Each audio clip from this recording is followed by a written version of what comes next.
Denis Mukwege. Et son intervention vient à point nommé après ce que vous avez expliqué sur le viol et les femmes qui doivent être non seulement des victimes mais des acteurs.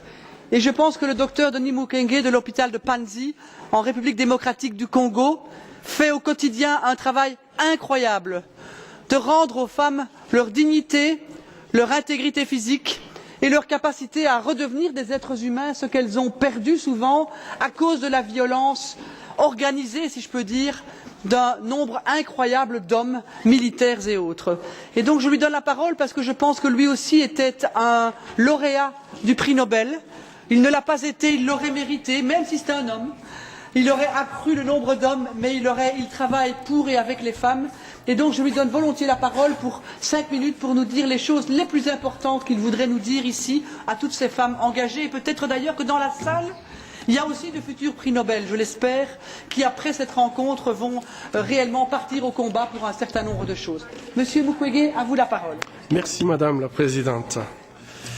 Mesdames, Messieurs les parlementaires, Mesdames et Messieurs les ministres,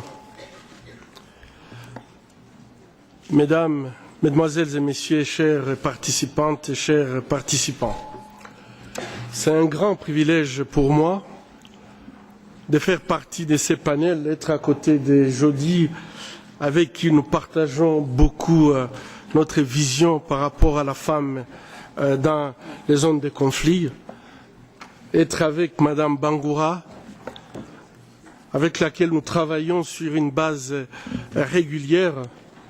Je suis très honoré d'être ici ce matin pour parler en fait de ces panels qui parlent de la mère de l'autonomisation de la femme, qui est la paix, la sécurité et l'intégrité physique. Il y a quelques années, dans ma pratique de tous les jours, j'avais soigné une jeune fille mineure qui peut-être n'avait pas compris très bien ce qui venait de se passer dans sa vie. Elle avait été violée, mais avec une extrême brutalité. Ceci va amener à cette petite fille d'avoir une incontinence urinaire, une incontinence fécale, mais aussi tout son appareil génital était complètement détruit. Nous l'avions opérée à plusieurs fois et à la fin, nous sommes quand même arrivés à rétablir sa continence urinaire, sa continence fécale, mais nous avons rétabli l'appareil génital, mais pas ad integrum. Cette jeune personne, qui était très belle, elle avait des yeux qui scintillaient, intelligente, a été inscrite à notre programme d'autonomisation des femmes et des filles. Et là, elle a choisi l'éducation. Et donc, quelques années plus tard, elle va devenir infirmière, puisqu'elle me disait à chaque fois, je voudrais bien devenir infirmière pour pouvoir aider les autres. Et ça me touchait très fort. C'est ce que Jody a dit. Les femmes ont quelque chose qui est tout à fait différente. Puisqu'avec sa souffrance, je ne pouvais pas imaginer ce qu'elle me disait. Devenue adulte, infirmière, elle gagnait bien sa vie, autonome. Eh bien, sa beauté splendide n'a pas laissé indifférents les gens autour d'elle. Mais à chaque fois quand elle rencontrait quelqu'un, qu'elle pensait qu'elle va recommencer sa vie, ce qui lui arrivait, elle se rendait compte qu'on lui avait volé son intégrité physique et qu'elle n'avait pas son organe génital fonctionnel, que, en fait, à chaque fois, c'est quelque chose qui revenait, puisque à ce moment-là, adulte, elle venait pour me poser la question, docteur, est-ce que j'aurai des règles menstruelles? Docteur, est-ce que j'aurai aussi un enfant? Docteur, comment je pourrais faire aussi pour avoir des rapports sexuels normaux? Cette petite fille qui avait perdu son appareil génital à la suite de la barbarie humaine, non seulement son intégrité physique était perdue, mais à chaque fois, elle retombait avec des problèmes psychologiques qui allaient jusqu'à la somatisation, l'empêchant parfois de faire son travail d'infirmière correctement. Je vais vous dire, messieurs, dames, ça c'est un cas extrême que l'on peut voir. Mais il y a tous les cas intermédiaires. Jody vient de nous dire ce qui s'est passé dans sa vie. Elle a pu surmonter ça. Peut-être qu'elle n'a pas détaillé comment elle a pu surmonter. Mais toutes les femmes qui passent par une violence sexuelle, qui sont violées, il y a une atteinte sur leur intégrité physique et psychologique qui change la trajectoire de leur vie d'une manière ou d'une autre. On peut s'en sortir d'une manière ou d'une autre, mais on ne s'en sort pas comme avant. Et donc, lorsque nous parlons de l'autonomisation des femmes, nous devons tenir compte de cet aspect. C'est un objectif crucial, mais qui est difficile à atteindre dans de nombreux pays, y compris le mien, la République démocratique du Congo. Il existe d'innombrables projets visant à l'autonomisation de la femme, à promouvoir l'égalité, la parité, mais on observe toujours que les femmes sont encore sous-représentées dans les institutions et font l'objet de maltraitances et discriminations au détriment de l'intérêt général de la société. Bien que ces projets doivent être soutenus et encouragés, ils n'ont généralement pas réussi à résoudre la question fondamentale qu'on se pose aujourd'hui. La mère de l'autonomisation de la femme, c'est la paix, la sécurité et en fait l'intégrité de la femme. En période de conflit et d'instabilité, on l'a dit, les femmes sont toujours les premières à souffrir. L'insécurité et la guerre ne font qu'exacerber en fait une situation latente en période de paix. Aujourd'hui, nous sommes en train de suivre dans des pays où il y a la paix, où on peut considérer qu'il y a la paix, mais une femme meurt tous les 3 jours de coups et blessures par son partenaire. Donc, même en période de paix, cette violence, elle est présente. Mais lorsqu'on est dans le chaos, dans l'insécurité, la guerre, lorsqu'il y a l'absence de l'État, l'impunité, alors c'est un phénomène qui s'amplifie à des niveaux où finalement la femme n'a même plus sa place dans cette société. Je crois qu'il y a raison pour laquelle Madame Jody insiste. Il faut se battre plutôt contre la guerre puisque c'est une décision. En fait, sans paix, sans sécurité, l'intégrité personnelle des femmes est toujours compromise.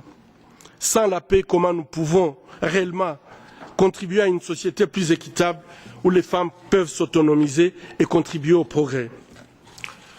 À l'hôpital de Panzi au Sud Kivu, les victimes des violences que nous recevons et qui viennent nous voir à l'hôpital, en premier temps, elles ne viennent pas chercher l'autonomisation. Elles ne viennent pas puisqu'elles pensent qu'il faut qu'on leur donne une certaine capacité. Elles viennent puisqu'elles veulent retrouver le contrôle de leur corps. Elles viennent à l'hôpital pour nous voir puisqu'elles veulent qu'on leur dise qu'elles sont humaines, retrouver leur intégrité humaine. Dans un contexte de conflit armé, quand une femme est violée, ce n'est pas seulement une relation sexuelle non consentie. Je dirais même, je vais aller même plus loin. Violer, ce n'est pas une relation sexuelle. Il faut vraiment que ça soit clair dans les esprits. Ce n'est pas une relation sexuelle, c'est un déni de son humanité. C'est dénier l'humanité de l'autre. C'est lui refuser d'être propriétaire de son corps, propriétaire de son psychisme. En détruisant son appareil génital, c'est refuser à la femme son droit, son plus grand bonheur et honneur de donner la vie et d'être la mère de l'humanité. Quand les femmes viennent à l'hôpital, beaucoup d'entre elles, souvent stigmatisées, portent encore le fardeau de cette fausse croyance au sujet de leurs valeurs et de leur humanité. C'est pourquoi nous traitons non seulement les blessures physiques de nos patientes, mais nous veillons aussi à leur situation, à renforcer leur psychisme. Donc, nous traitons le mental et en même temps la physique. Nous relevons le défi de les faire découvrir leur humanité en les aidant à récupérer ce qui leur a été volé, tout simplement. Leur intégrité physique, psychologique et leur dignité.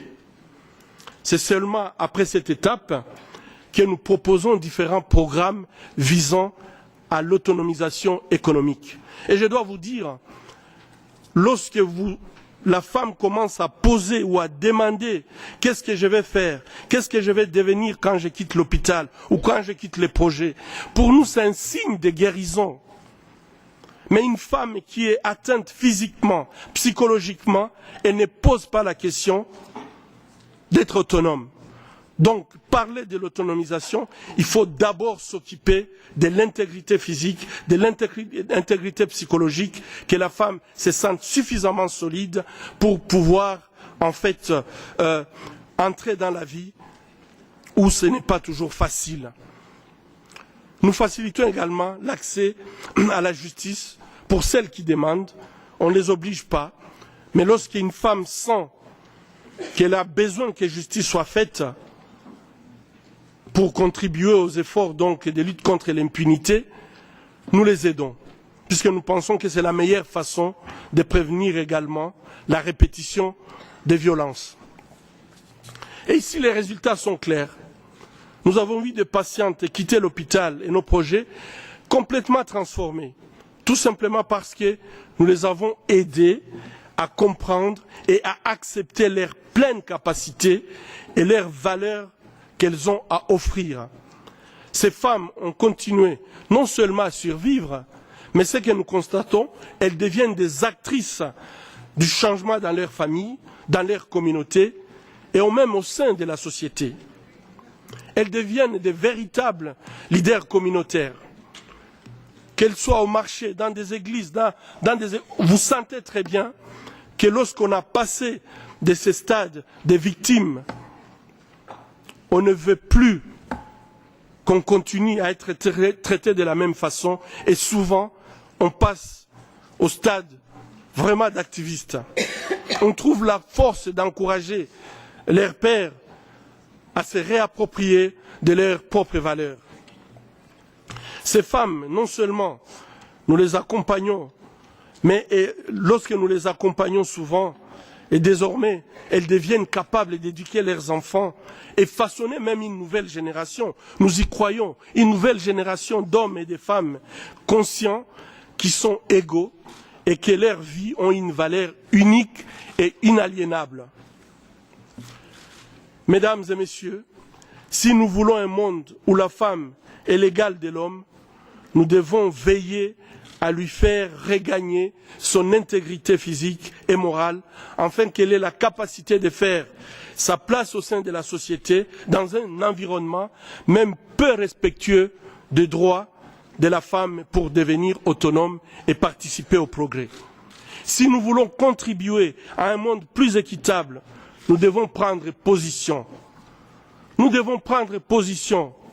Nous devons dénoncer l'inacceptable et tracer une ligne à ne pas dépasser, tracer une ligne rouge. La communauté internationale a fixé des limites en ce qui concerne les génocides, en ce qui concerne les armes chimiques, on l'a vu récemment. Les femmes parlementaires peuvent aider à faire tracer la ligne rouge à l'utilisation du viol comme arme de guerre. Vous pouvez le faire, mesdames. Vous pouvez amener à ce qu'il y ait cette ligne rouge. nous ne pouvons pas vraiment dire que nous voulons atteindre l'autonomisation des femmes si nous acceptons ces atrocités des masses commises sur le corps des femmes seulement parce qu'elles sont femmes. Ne pas prendre position, c'est accepter l'idée que les femmes ne sont pas des êtres humains sur pied d'égalité avec les hommes, car le viol commis avec extrême violence est un déni de notre humanité commune. Et ici, j'insiste, c'est une humanité aussi bien des hommes que des femmes qui est déniée. Je vous remercie.